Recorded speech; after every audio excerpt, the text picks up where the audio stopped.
want to start off with a little bit of American history as an introduction today. Um, Without a doubt, the most famous family feud in America's history was the feud between the Hatfields and the McCoys. Uh-oh, I think someone know about this one. The Hatfields and the McCoys were two wealthy families who lived on either side of a river named Tug Fork. Um, on one side of the river was the state of Kentucky. On the other side of the river was West Virginia. The McCoys lived on the Kentucky side, and the Hatfields lived on the West Virginia side. And in 1878, Mr. McCoy accused Mr. Hatfield family of slipping across Tug Fork and stealing one of the hogs. And so hog stealing was a big deal back then. And so Mr. Hatfield took Mr. McCoy to court over the hog. And because he didn't have enough evidence, he wasn't able to get a conviction on someone stealing his hog. So they were upset about this, and one of the one of the people in the McCoy family became so mad and resentful about what happened in the court case that he shot and killed one of the jurors in the court case, who was kind of on the side of the Hatfields. And that's when everything started to escalate even more.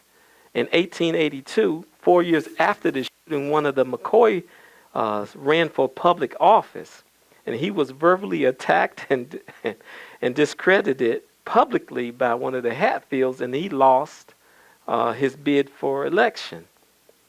And after that, someone shot three McCoys dead with Mr. Hatfield's son. So they had a gunshot battle. The fighting didn't end there. There was supposed to be each family living around the border of Kentucky and West Virginia. People started to join factions. You know, some people were on the McCoy side, some people were on the Hatfield side, and they just, even if they wasn't family members, they started to fight each other. And it got to the point where one of the families, the Hatfield gang, surrounded the McCoy's family and opened fire on the sleeping family. And they shot up the family. And not only did they shoot up the house and kill some people in the house, they set the house on fire. And the guy lost his family members, children, and his wife died, but he slipped out of the fire. The Hatfields and McCoys was often headline news back in the late 1800s. And this feud lasted for about 11 years. And dozens and dozens of people lost their lives over this family feud of the Hatfield McCoys. That's why I don't like going to West Virginia to this day. No, I'm just joking out there in Atlanta. I don't have a problem with that. But in Esther chapter 2, we're going to witness a family feud between the Mordecai's family and Haman's family. And it's going to be a family feud that's not dozens and dozens of people going to die, but thousands of lives and thousands of lives are at stake with this family feud. You know, many of the Old Testament scholars believe that there is no coincidence that both of the Haman's family tree and Mordecai's family tree are given in this book. And I agree that there's a reason why they give the family heritage of these two men in the book of Esther. Haman's ancestry is revealed because of a massacre that happened to him through the Jewish people. And then Haman, his forefathers and his maybe great grandfather or so was the king of the Amalekites. And you may remember this people dates back to the Exodus chapter 17. The Amalekites were the first nation to ever wage war against Israel. The first nation to ever do that. And they fought for years and years and years. They spent the next 900 years fighting. And then in the first Samuel, you may remember King Saul. King Saul was ordered to bring judgment on the Amalekites, and he was supposed to go in and do a certain thing, and he didn't do it. And then Samuel said, you're supposed to go in and kill all the cattle and sheep. But Saul didn't kill everybody, and he didn't kill the cattle and sheep. He took the best cattle for himself, and he left the king alive. And so when he left the king alive, Samuel indicted him for this and reprimanded him for this. And Samuel himself went and killed King Agag.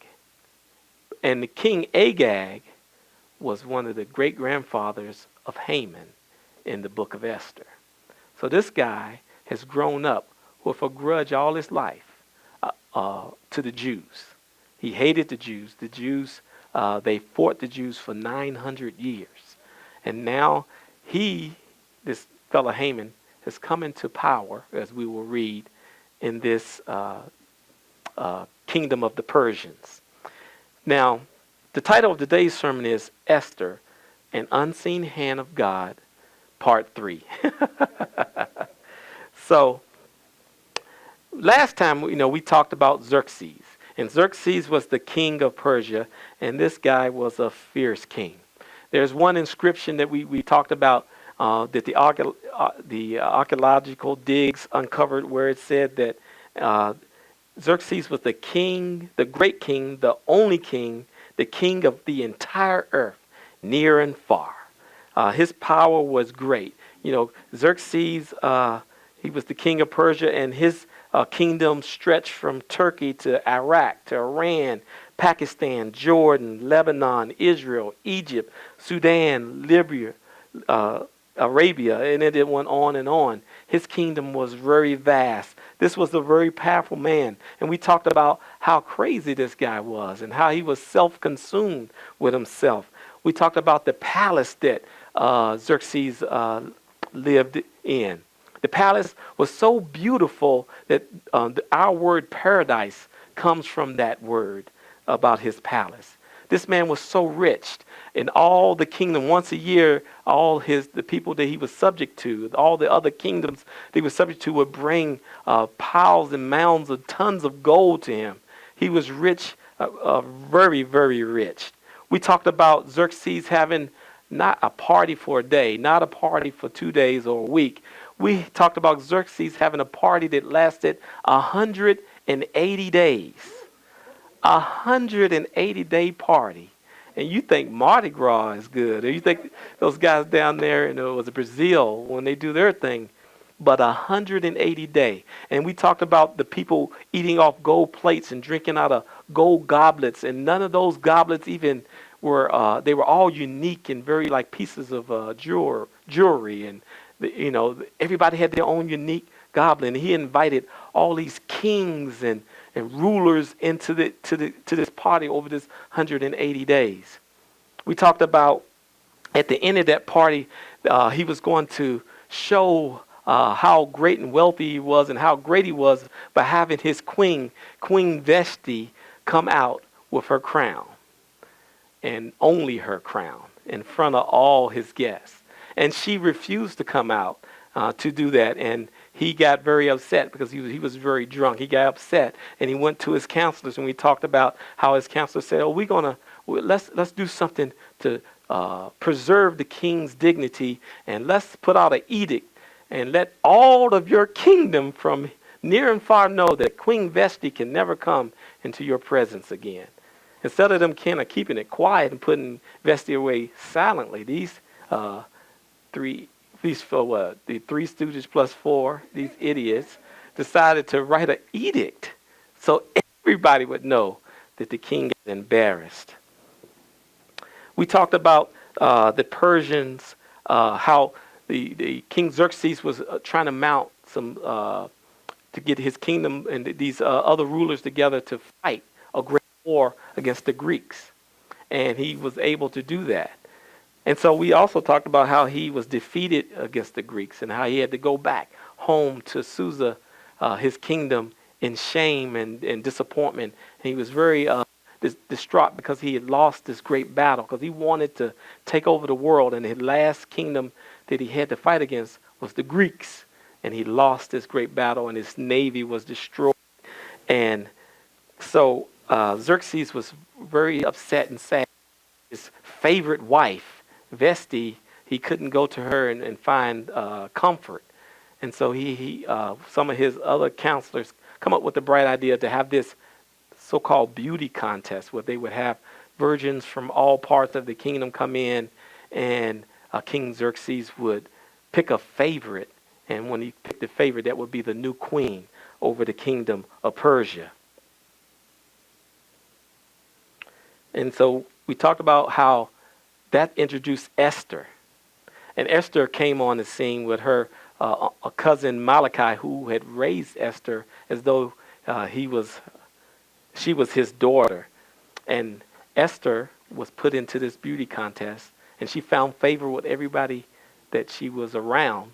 And because she found favor, they gave her great advice, and she used that advice to become the queen of the greatest empire on the earth of Persia.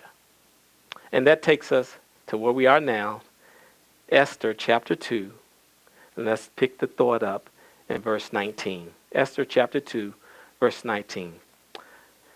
And when the virgins were assembled a second time, Mordecai was sitting at the king's gate. Now you may notice that there was a first time that the virgins were assembled. And this is a very pagan, ugly thing that really went on. He crowned the queen the first time, but that wasn't good enough. He had a second time these virgins come in, even after he has already crowned Esther as the queen. Mordecai was sitting at the king's gate, but Esther had kept secret her family background and nationality just as Mordecai had told her to do. For she continued to follow Mordecai's instructions as she had done when he was bringing her up. Verse 21. During the time sitting at the king's gate, Bigatha and Tresha, two of the king's officers who guarded the doorway, became angry and conspired to assassinate King Xerxes.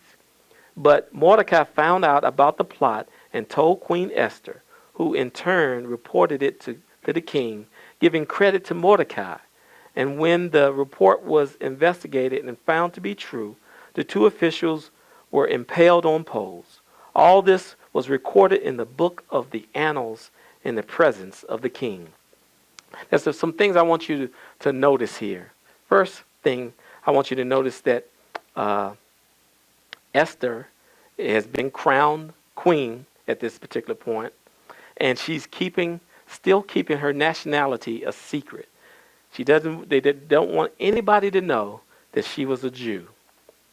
And also I want you to notice that Mordecai is now sitting at the king's gate. He's sitting at the king's gate. Now that's not just some guy sitting outside of a doorway or some road somewhere. When you read that someone is sitting at the king's gate in the Old Testament, that means that person, well, especially in this sense, the king's gate was a administration building for the kingdom of Persia. There were no goods that could come in and out of that city and that kingdom without going through the king's gate. So Mordecai was now a mover and shaker in the Persian community. He was a somebody. Remember that Mordecai was a nobody at first. He didn't have anything. And he had his adopted daughter or his cousin Esther get into this beauty contest. And it's evident from what we're reading here that because she won and she's the queen, that she put Mordecai or had some influence to have Mordecai put in a very important position in the kingdom. So we see Mordecai is sitting at the king's gate. And so we also see here that Mordecai, sitting at the king's gate, discovers there's a plot to kill the king. And he tells Esther, and Esther tells the king. And Esther wanted to make sure that the king knew that Mordecai was the one who found about this plot and reported this plot. So he got credit for that. And so when he got credit for that, they wrote it all down in the annals of the kingdom. The official records of the kingdom. Now, that to have your name in the official records of the kingdom was a very big deal. And it is known through history that in Persia, if they liked you, they really showered you with a lot of gifts and riches. And for doing something like this for the king, you would be recognized and you would be honored in all of the city and all of the kingdom to do something like that. So Mordecai has his name in the annals of the king, a big deal. But you may also notice that Mordecai didn't get anything. He didn't get celebrated. He didn't get any gold or silver. He didn't get a job promotion. He didn't get anything. And that, he didn't get anything because that is the unseen hand of God working this magic in Mordecai's life. Chapter 3, verse 1. After these events, King Xerxes honored Haman, son of the Amarathite and Agathite, elevating him and giving him a seat of honor higher than of all the other nobles. All the royal officials at the king's gate knelt down and paid honor to Haman, for the king had commanded this concerning him. But Mordecai would not kneel down or pay honor. Ooh, it's about to go down. Now you need to understand something when they say kneeling down and paying honor. Now, we're not talking about something that's like a courtesy, a handshake, a custom of the day. We're talking about when in the Old Testament, when you put the two verbs together like they did here, kneeling down and honor, they're talking about something that we only did to the Almighty Great God. When they wrote that in Hebrew, kneeling down and honoring like that, it was an act of worship. So we're not just talking about a handshake or bowing like our Asian friends would do. We're talking about this guy wanted people to bow down and worship him. And any God-fearing Jew would never, ever, ever do that. And so you can see the tension is about to rise here. Mordecai has done all this stuff to position himself to be in a position of power. Remember that he was a Jew. He wanted to keep that secret because they didn't have respect for the Jews in that kingdom. You remember that at this particular time, some of the Jews went back. They were allowed to go back to Jerusalem to rebuild and to do all that. But Mordecai stayed here. Well, why would Mordecai stay here? Remember that his family line is from the line of King Saul. And they wasn't very respected. They should have been kings and royalty in Israelite, but then they were supplanted by David. And so Mordecai stayed there in Persia in this pagan world. He stayed there and he manipulated things and used his adopted daughter to put himself in a position of power. And now he's risking all that because he doesn't want to kneel down to this guy Haman. And people are going to start to notice. Like if we are all in this room and someone walked in the room and we all kneel down and one of us is standing like, nah, I ain't doing that. Turn back, all of a sudden he got to go to the bathroom, or all of a sudden he got to go to the water fountain. We start to notice this one guy standing, everybody else is kneeling down. So tensions are going to rise. Things are going to get kind of heavy here in a second. Look at verse 3. Then the royal officials at the king's gate asked Mordecai, Why do you disobey the king's command? Day after day they spoke to him, but he refused to comply. Therefore they told Haman about it to see whether Mordecai's behavior would be tolerated, for he had told them he was a Jew. What? Mordecai isn't just, it's like, he's not just saying, I'm not going to bow down. He said, I am a Jew now. I'm a Jew, and I refuse to. Any good Jew, any God-fearing Jew is never going to bow to a man and give him that kind of reverence. That only belongs to God. So let's hold on a minute. I've said some things that I think may have glossed over you. Mordecai is the same one who put basically his daughter into a harem for the king.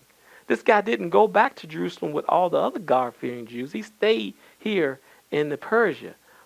What has happened in these years between that time? What's going on in Mordecai's life?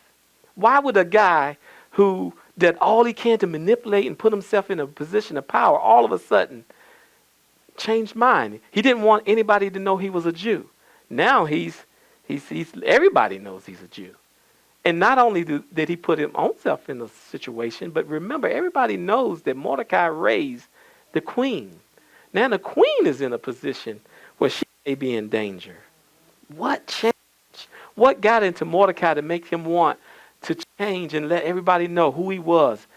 What happened in this year's time? Now I'm going to open it up to you guys to tell me what you think happened with Mordecai. Why did he all of a sudden become righteous? Why did he all of a sudden say, hey, I'm a Jew and I'm not bowing down to another man? Could someone just offer up a suggestion? What's going on? Maybe his conscience got to him. What else?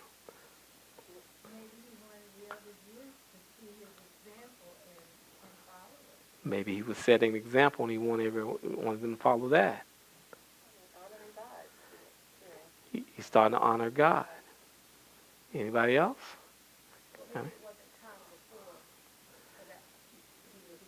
Maybe God didn't. It was time to reveal that.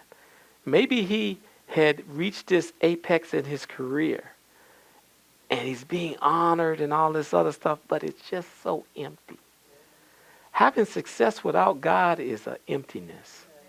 You know what I'm saying? You can have the world, you can have all the riches in the world, but if you don't have God in your life, it's going to feel empty. It's not going to satisfy you.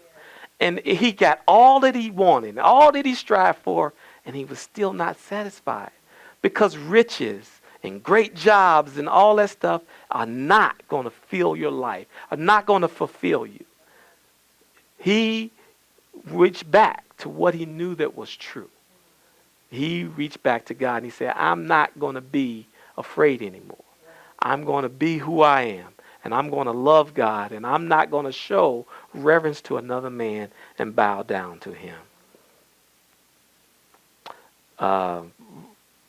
Verse 5.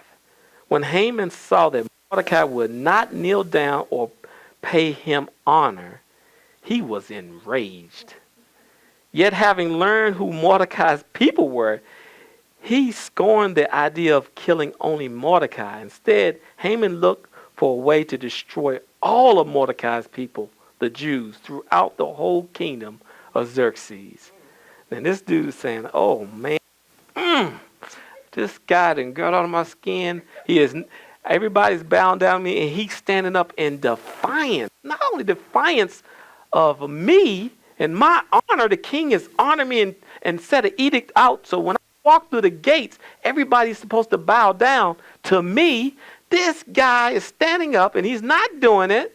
And not only that, he's a stinking Jew. A Jew. This is the same people that's been a thorn in my side from my very existence. My grandfather got killed at the hand of a Jew. We lost battles. We've been fighting these people for 900 years. And this guy is not going to bow down to me. He was hot.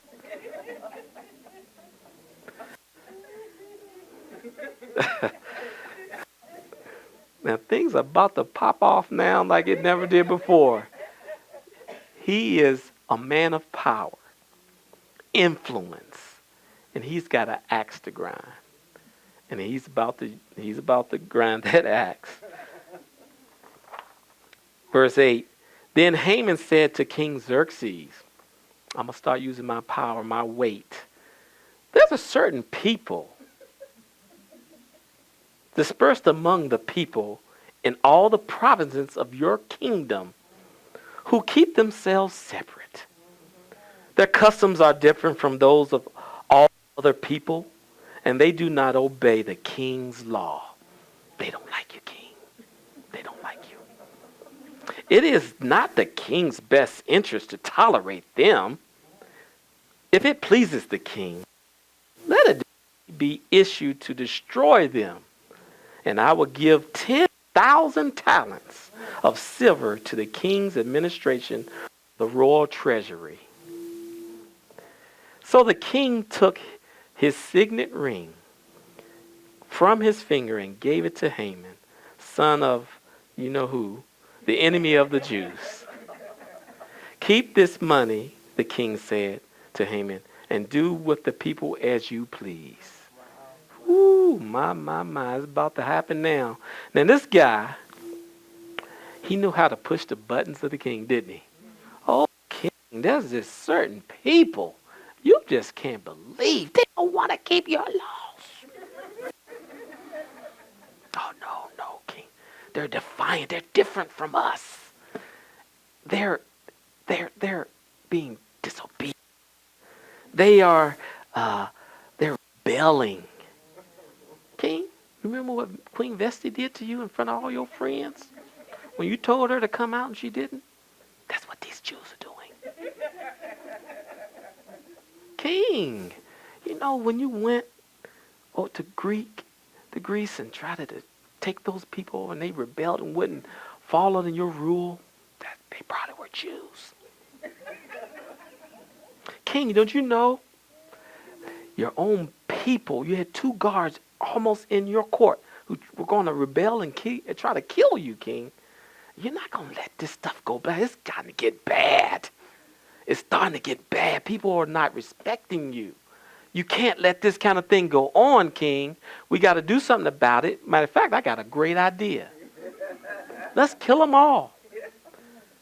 And he had the ear of the king. Not only did he just come up with all this, he knew how to push the king's buttons. He sweetened the pot a little bit, didn't he? All right, we can throw in some, 10,000 talents of silver, which is like about $400 million in today's economy. Now, y'all think the lottery is pretty big right now. I'm not going to lie. It's up there. But this would be like winning a lottery. $400 million. $400 million, king. We can get rid of these crazy, mean people, and you can have $400 million in your pocket. How you like that? Do you want to do that? The king fell for it. Hook, line, and sinker. He fell for it.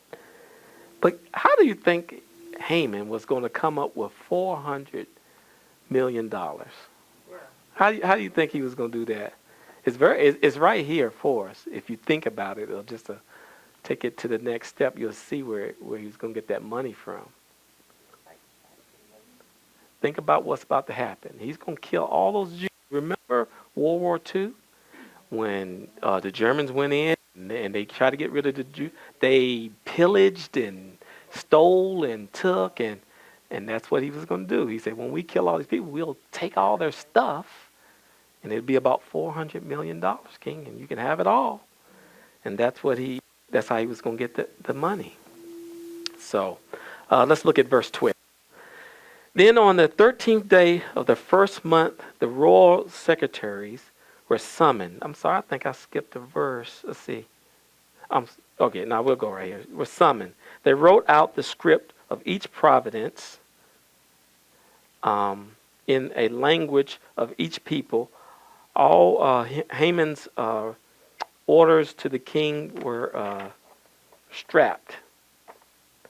And the governors of the various provinces and nobles of the various people. These were written in the name of King Xerxes himself and sealed with his own ring. Dispatches were sent by carrier to all the king's provinces with the order to destroy, kill, and annihilate all the Jews, young and old women and children, on a single day, the 13th day of the 12th month of Adar, and to plunder their goods.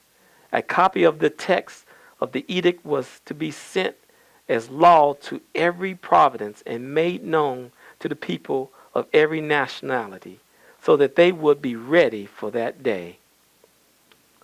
The carriers went out, spurred on by the king's command, and the edict was issued in the citadel of Susa. The king and Haman sat down to drink, but the city of Susa was bewildered. I wanted to tell you something about that day. I think I skipped over a verse, but the day that they're going to do this murder was a very special day to the Jews. This was the day before the Passover. This is the day before the Passover. They were going to do this great act a day before the Passover.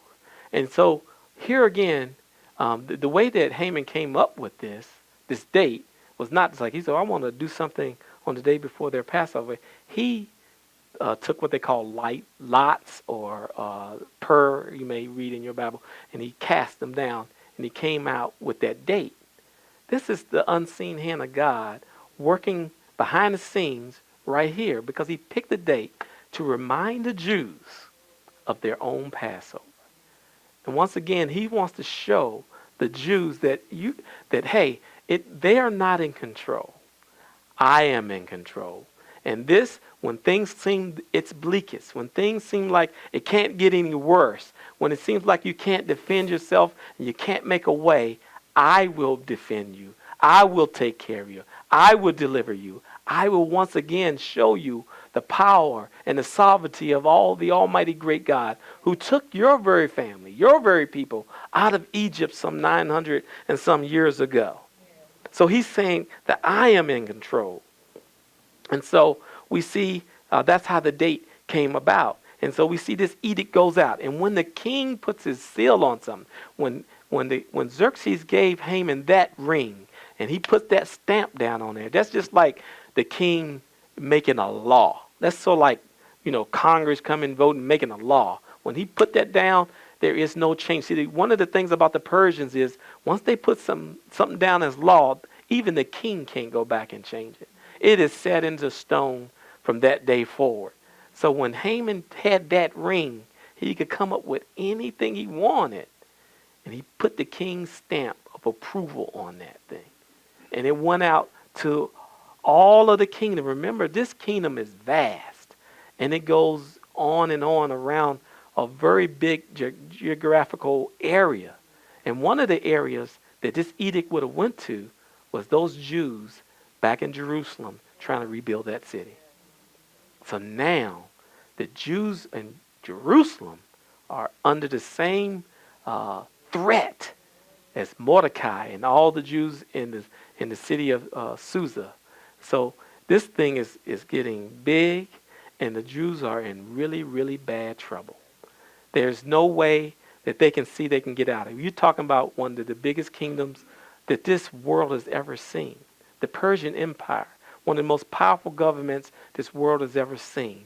And this little Jewish people who are already subjugated to these people, they don't have enough people to fight any kind of battle against this kind of power. They don't have anything that they can depend on that's going to deliver them by their own self. They were farmers. They were guys trying to build a building. They didn't have an army. So what is about to happen to the Jews? To find that out, you have to come back.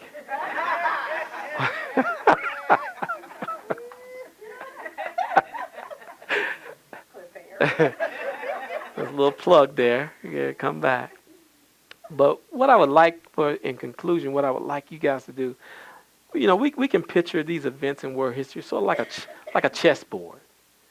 Like a chessboard, in the events in history and events in our life, like a chessboard. And God is not only the owner of all the chess pieces, he's the owner of the board.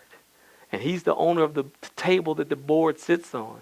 And he's owner of the board, the table, and the room that is in. He's owner of the room, the city, the state, the country, the world, whatever you want to say. God owns it all.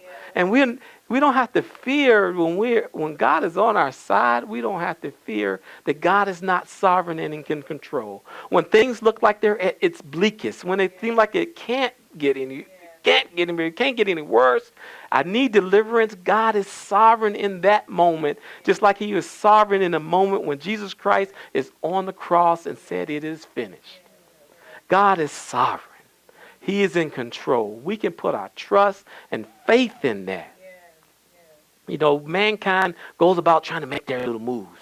We're going to do this. This government is trying to do that. We got people right now running for president, and they're going to do this, and they're going to do that. But you know what? God is in control. No matter who gets into power in the United States of America, God is still running the show. We can put our faith in that. Even if a knucklehead makes it into the White House, we're going to be all right because God is in control. We can put our faith. We don't have to worry and stress out about a lot of things. Because even if we don't get delivered in this life, we will be delivered. You know, God has an abundancy that he wants to give us. He wants to give us more than we can ever possibly imagine. But he wants us to know that he loves us so much that he loves us more than we love ourselves. And that's a very powerful thing. You know, this week I was saddened by Mrs. Reed's death. And, you know, you say, oh, you know, God, I feel bad for the family. I kind of feel bad for myself, and I hurt because Mrs. Reed has passed on. But I got to realize that God is in control. He loved Mrs. Reed more than I loved Mrs. Reed. He loved Mrs. Reed more than her family loved her, and that he has her in his loving arms right now. And he has a plan for Mrs. Reed's life, and it is not over. Her faith was strong, and she is guaranteed a place at the table of God. And that's a wonderful, inspiring thing, a hopeful thing, that our life is not just here on this earth and the struggles and the things that we go through, that we have a life that is going to go beyond here, that we're going to have a important position. You know, not Haman, but Mordecai thought he had a great position at the gate. We're going to have a position at the gate of heaven, a very important position. God has promised us that. And when God gives us a promise, we can guarantee that's going to happen. Please bow your heads. God, thank you so very much for this wonderful story of your unseen hand going on in the lives of Esther and Mordecai and those Jews, God. We see that your unseen hand working out many things that seem like they're not significant, like Mordecai not getting recognized for his wonderful work of revealing the plot against the king. We see your hand in the way that Esther became queen, how she found favor in those. This little Jewish girl who didn't have any kind of influence, wasn't from any kind of family of influence at all. It was just her and her cousin.